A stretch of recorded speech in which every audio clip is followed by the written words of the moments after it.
howlgalkii ku saabsanaa kiiskii maantay aan warbixintiisa siinay bulshada Soomaaliyeed uu booliiska Soomaaliyeed ku daba taagnaa marka waxaan ehelkii dib ku gaaray dhacdadii ka dhacday xalay abaaro 2 saac iyo 45 daqiiqo isgooska dabka lagu dilay Sakariye iyo Sawda ilaahay ha u naxariistee kiiskaasi waxaan ugu bashaaraynaynaa ehelkii in gacan ku dhigliyaashii iyo gaarigii falka geystayba la soo qabtay uu ku jiro gacanta hay'adaha amniga insha Allah waxaan rajaynaynaa wixii baritu ka dambeeya in waafajinta cadaaladda kaliya loo fadhiyo laakiin ay ku qalbi qowsadaan in la haayo dhibane ama ilaahay ha u naxariistee Sawda iyo Sakariye gaariga gacantiisa ku baxeen iyo taliskiisa intaba waan iska warhaynaa waxaana gacanta ku hay hay'adaha amniga waxaan kala rabaa inaan warbixin idinka siiyo galabta oo ay tahay taariikhda 3 bisha 12 2021 waxa asna ka dhacay kiis dil ah degmada Wadajir kiiskaasna gacan ku dhiiglihii dilay marxuumka gacanta lagu haya wuxuuna ku jira gacanta ciidanka booliiska Soomaaliyeed marka waxaan jecelnahay dhammaan bulshada Soomaaliyeed inaan ugu baaqno in la iskaashado nabadana laga wada shaqeeyo aana laga gorgortamin nabadayna iyo xasiloonida gobolka Banaadir ee guud ahaan dalkaba bulshada Soomaaliyeedna isdejiyaan kuna kalsoonaadaan ciidankoodii booliiska Soomaaliyeed waxaan halkan digniin ugu diraynaa guud ahaan ciidamada ammaanka laamihiisa kala duwan iyo cid kasta oo security wadata wadooyinka maridooda waxa u xilsaaran hoggaanka nabadgelyada wadooyinka oo asaga waajib tahay furitaanka wadada xilliyada jaamka ah dadka hubeysan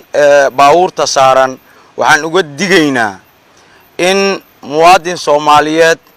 u soo kacay inuu aado tacliin ama u soo kacay inuu arsaaq raadsado in aan lagu dhibaateynin jidadka sida darteed baabuurta ay saaran yihiin ciidamada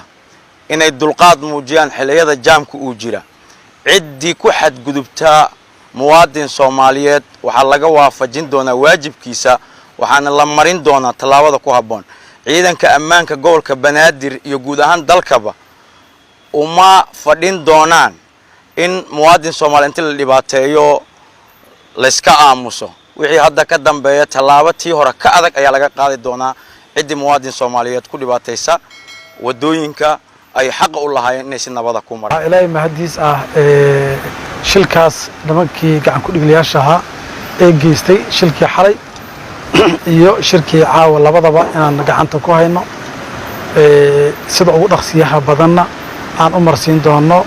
baaritaanka iyo aan u gudbi doono hay'adaha garsoorka ee ku shaqada leh waxaan rajaynaynaa in laga qaado tallaabo tusaale u noqota in askari dambe aanu dadkii loo xil saaray inuu ammaankooda ilaaliyo oo cashuurta iyaga laga qaaday mushaar looga dhigayay aanu sida ka muuqata bajaajtaas aanu xabad sidaas ugu gelinin dadka shacabka ah taas yaan ilaahay maartay yaan ballan qaadaynaa waxaan ka xunnahay runtii arrinta xalay dhacday iyo arrinta maanta dhacday labadaba waa laba fal oo aan cudurdaar lahayn cudurdaar male waa qalad dhacay waa qalad amniga ka dhacay waa qalad aan qirsanahay inuu naga dhacay waa ka xunnahay waa ka shalaynaynaa waa ka qoomameynaynaa waxaan rajaynaynaa in aanu mar kale dhicin waxaan codsanaynaa dadka Soomaaliyeed waa ka warqabtaan wadankan iyo ciidamadan iyo meesha laga soo bilaabay mararka qaar waxa dhici kara tababarkii la rabay in ciidamadu qabin waa iska qeys kartaan wax badan baa wali naga kala daadsan waxaan gaari doonaa maalin aan shalalkaan oo kala dhicin waxaan rabnaa marka in sidii hore aan u sheegay ayadoon cudurdaar lahayn haddana haddii shilka u dhacay oo qadartii Ilaahay ay timid waxa annagana laga rabay waajibaadka honna saarnaa waxay ahayd inaan dambiilayaashaas aan uga harin meel kasta ay tagaan hadda halkaas waxaa uga jeedaan ciidankii oo hadda saacadan qadeynaya quraaca maqdam cashada waxa la sida howlgalka loo galay ayagana oo ku amaanaynaa annaga waxana laga reebay marka waxay inaan ka daba tag sameeyno oo aan dambiilayaasha soo qabanno waa soo qabanay gacantaan ku haynaa sidii hore aan u sheegana insha Allah ciqaabtu saara u noqoto kuwa kale iyo mari doona hadii Ilaahay yiraahdo inta hadda shilal dhacday waxa u badan ay qiyaasaya militariga waxaan kala fadhiisan doonaa taliska militariga arintaas maadaama dhibaato badan wadooyinka lagu qabo hadda waxa dhici karta xabadii waxa dhici karta maana wayba dhacdo xabadii inta hoos loo riday inay dad ku dhinteen oo gacantii muxuu ahaa hay'adaha amniga ay dad ku baxeen si qalada marka waxaan rabnaa hadii Ilaahay yiraahdo in aan arintaas dhicin sidoo kale waxaan rabaa inaan ku daro inta afayeen ku sheegay ciidanka booliiska waxaan kula xisaabtamaynaa isgoys kasta iyaga jooga amaanka gudaha iyaga xil saaran meel loo jeedo oo isgoyskaas inta qof lagu dilo isgoyska kale in la iska maro taas waxaan ku xisaabtamaynaa ciidanka booliiska Soomaaliyeed haddii xabadii dhaceen oo la arkay in dambiilayaashan ay dadkii shacabka ahaa oo amaankooda lagu talagalay in ay ilaaliyaan ay ku xadgudbeen booliiska la rabaa inaan ogolaan inay dambiilayaasha baxsadaan in waqti intaan la eego kala soo nooga dhumin booliiskana waxaan leenahay arintaas waa in xil gaar iska saartaan waa in kula xisaabtamaynaa wixii